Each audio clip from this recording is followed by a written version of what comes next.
webcast, and I'm here with Rebecca. Rebecca is the author of Breakup Rehab. She's an author and a counselor and helps people transform their lives now.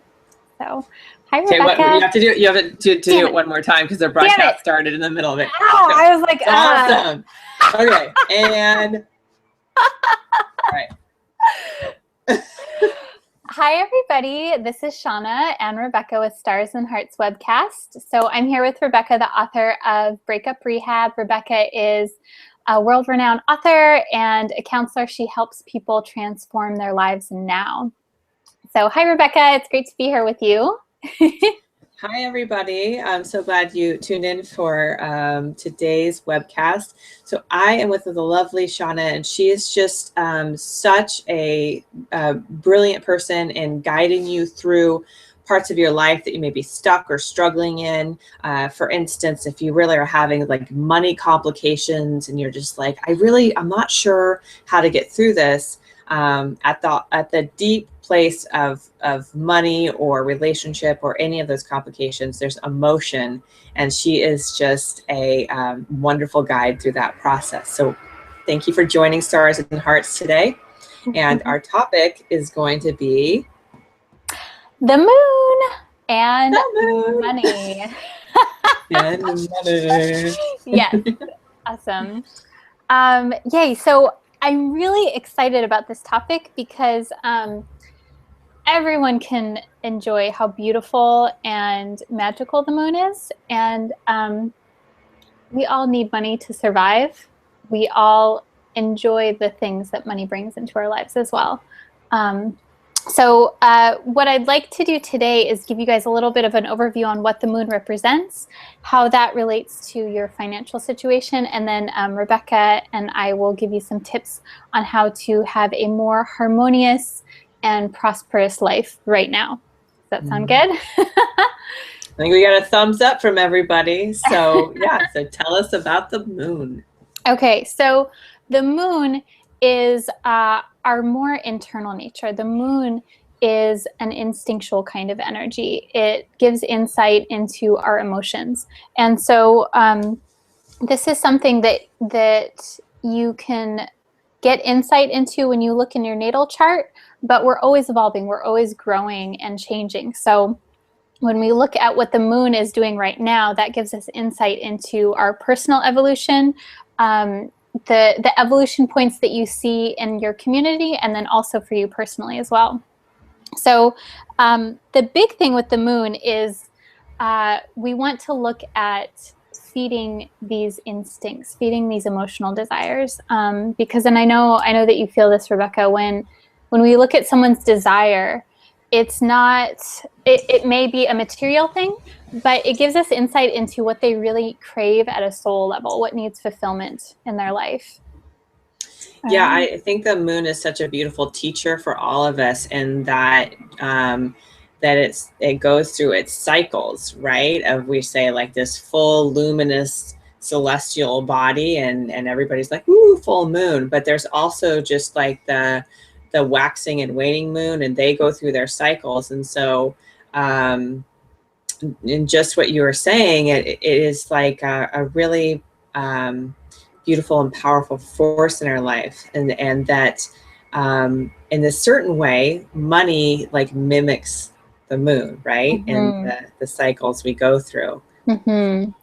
Yeah, and what I see with a lot of people is there's this very strong, again, it's like a primal kind of tie between money and the moon, because when we are processing our emotions and our desires in a healthy way, when we're acknowledging what's happening, then money, prosperity, relationships, people, things can magnetize to us and they can flow through us. So just like money, you don't want to hoard things because that's like a blockage of energy.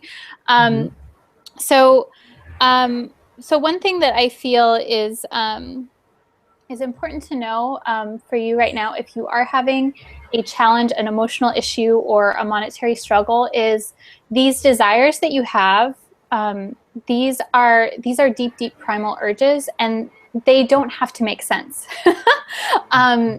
Your emotions, and this is with the moon is so it's so ever changing. Like some nights you'll look up and there's the moon and it surprises you, and then like a few hours later it's gone.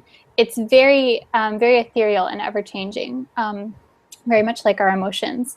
So we don't need to make sense of our emotions, but we need to honor them.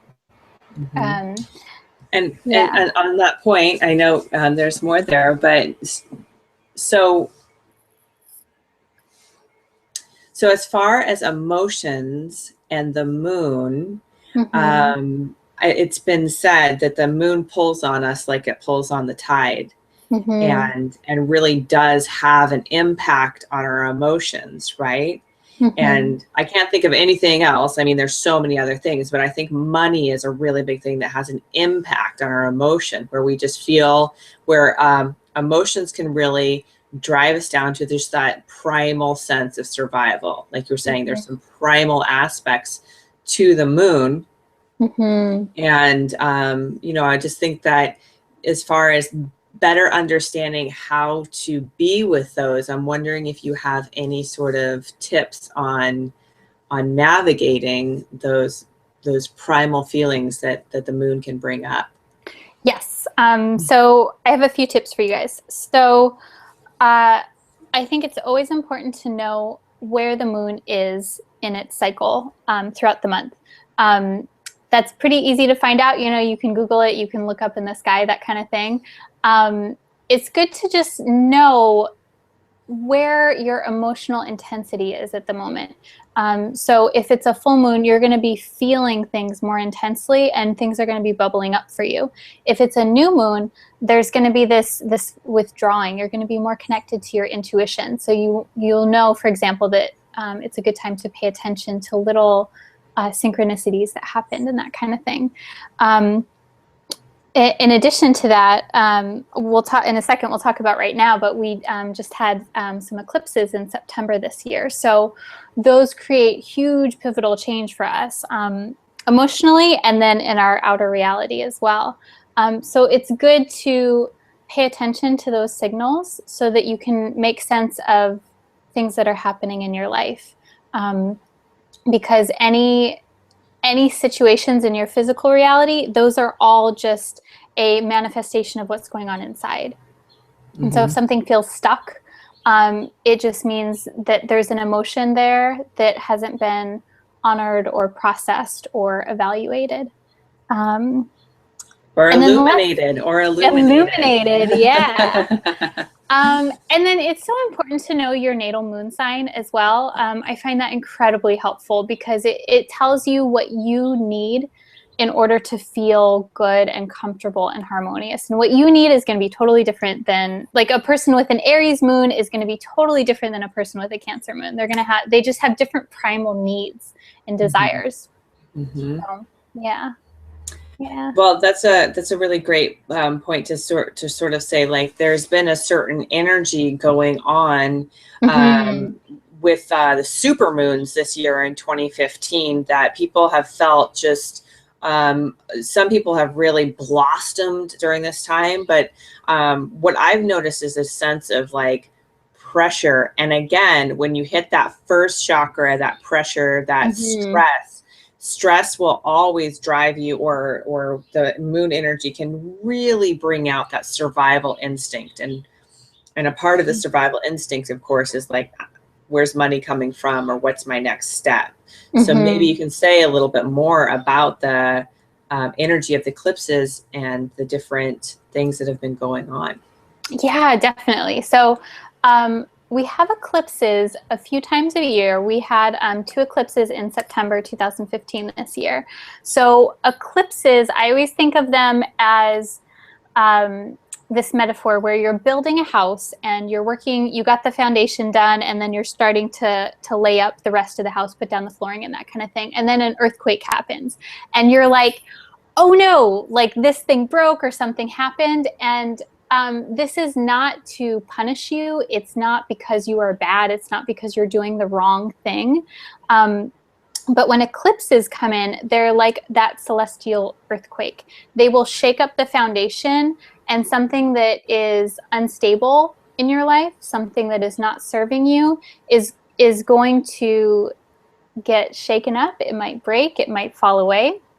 But at the same time, that eclipse energy is going to usher in little tiny surprises, new, fresh things, fresh ideas, and fresh concepts. And so this energy, when it happens, the month it happens, it can feel extremely tumultuous and unstable. And so this is where our root chakra and our sacral chakra feel just imbalanced a little bit.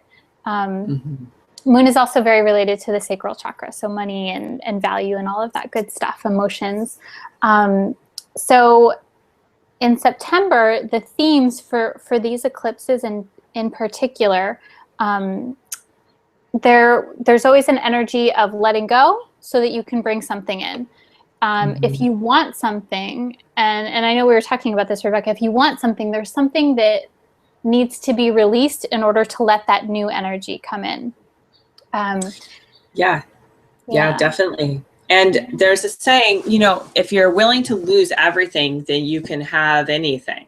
Yes. And that is an emotional. So what I would say is that is the emotional equivalent. That phrase really is emotional equivalent of the Grand Canyon, of the leap of faith, right? Oh, I have to lose everything so I can have anything. So we'll give you baby steps because you know there's some things that are worth cycling through and hanging on to and cultivating.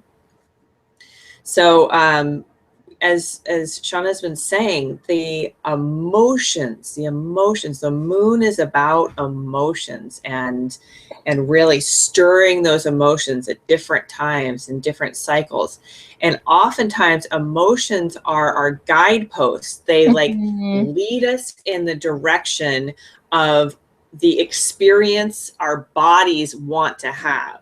So I'm going to say that again to really drive it home, is that this physical body, when we're in a physical form, it wants to experience like touch and sensation and beautiful things and nice people and fluidity and challenge. There's different needs that the body and the psyche crave. And so emotions always clue you in to those needs. I love that. So I love your emotions are a guidepost. I feel like there are a few things that are more true than that.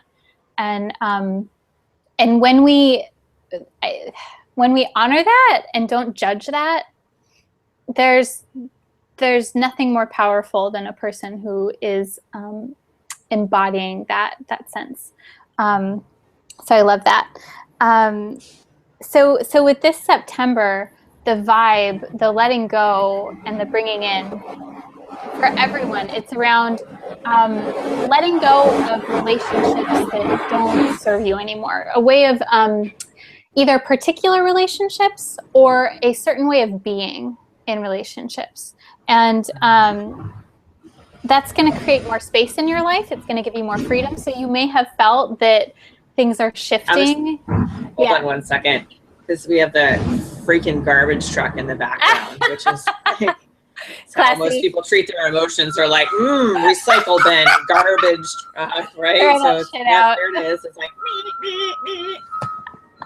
just give a second. It's like always awesome when you're trying to like create something and you do something, and then there's all there's always static or interruption of some sort. You're like, we're trying to fucking change lives out here, all right? Okay, all right. Like, I know that you're earning more than me by picking up garbage. Got it. And so we're talking about money, and you're doing the garbage job. Got it. Yeah, but would you really want to do that? I don't know. No. My cousin's a nurse, and she is like a natal nurse, and she was talking about having like part of her job is she gets, in her words, vagina juice on her arms. Ew. It's like, that sounds gross. She makes $200 a year, but I'm like, I'll find a different way. Good. I'll find a different way.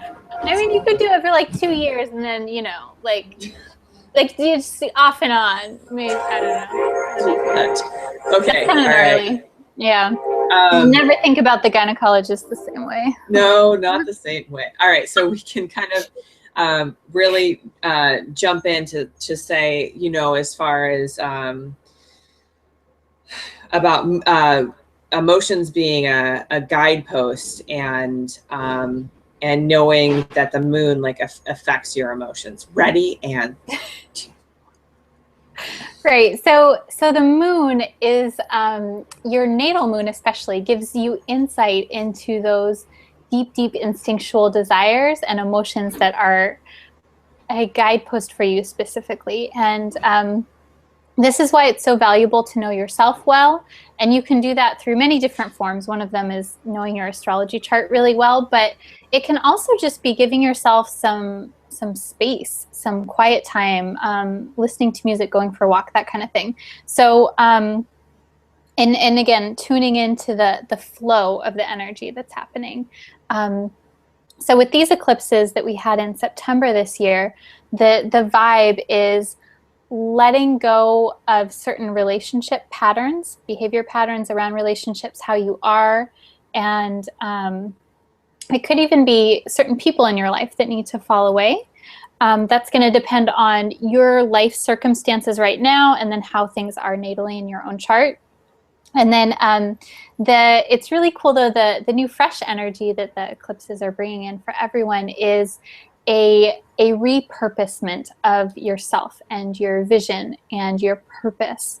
The shadow side of this is that survival constricting kind of vibe, where it's like, okay, I have to look out for myself and it's just me against the world. That's the shadow side of this energy. So if you're feeling that way, I would encourage you to go inside and to give yourself a little bit of space. Look at your moon sign. What does your moon sign need in order to feel comfortable? Because we want to get you comfortable first and foremost. We want you to feel nurtured. And the high side, oh yeah, my dear. The high side of this energy is, what can I do to be valuable in the world? What can I do to heal myself? And how can that also be used to heal others? So a really great tip, and that was just a beautiful description. Everybody, golf clap in your own living room, wherever you're watching this, like just, yeah, it's totally me. And again, I just want to reiterate, like the emotions that really grab us and get our attention are fear. And fear is just flight. Like, I need to get out of here. I need to do something else. And it also, fear is a way of saying, like, what can I let go of so I can receive something else? So if that emotion is grabbing you, or some level of discomfort is grabbing you, or even a sense of joy has really got your attention, one of the things that you can do to navigate all of those emotions and to balance the shadow side and the high side. Oh, it's me against the world versus like, oh, but how can I be of service? And finding your thing is to do this process called reverse engineering. It's really simple. So follow your inspiration, follow your emotion, just kind of be like, I'm feeling a little afraid right now, so I'd like to feel safe. And oftentimes, like, going home to mom's house is something that comes up, and obviously Thanksgiving is coming. So like, being around family might make you feel safe. It could make you feel the opposite. I don't know your family. Okay. But long story. Yeah. Right. Like, or just go get like go get like, you know, a latte or a treat or something. So reverse engine. Yeah. Or a puppy or a big pillow. You can talk to, it understands me. Anyway, long story short is reverse engineering is just a 1, 2, 3 punch. The first is follow your inspiration, pay attention to that emotion, and even have a greater understanding of why it's coming up for you if you can understand your natal chart. I know somebody you can go to.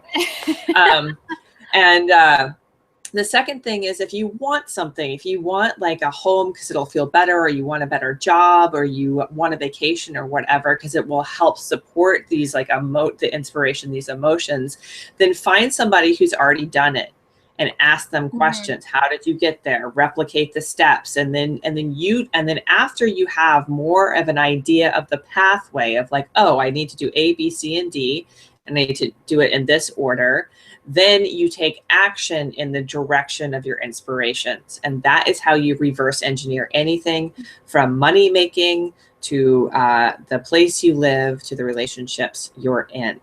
Mm-hmm. Bam. Amen. I love that. What I love about that so much is that it's empowering, because you are taking responsibility and accountability for your life. And that's focusing on what it is that you want to have in your life. So it's not getting stuck in these it's not getting stuck in the emotions that are going to drag you down, that are not what you want. You're magnetizing towards, okay, this is what I want to feel, and so I'm going to go towards that. So super powerful. And so what I would say is that to our audience that's watching is, you don't have to do this on your own. You're not alone. We are here to help. So again, in this video, we'll put links below of how you can connect with Shauna or myself. And if you have any questions, feel free to either contact us directly or put them in the comment section. Sharing is caring. So I wanted to say thank you so much for watching Stars and Hearts. I'm Rebecca.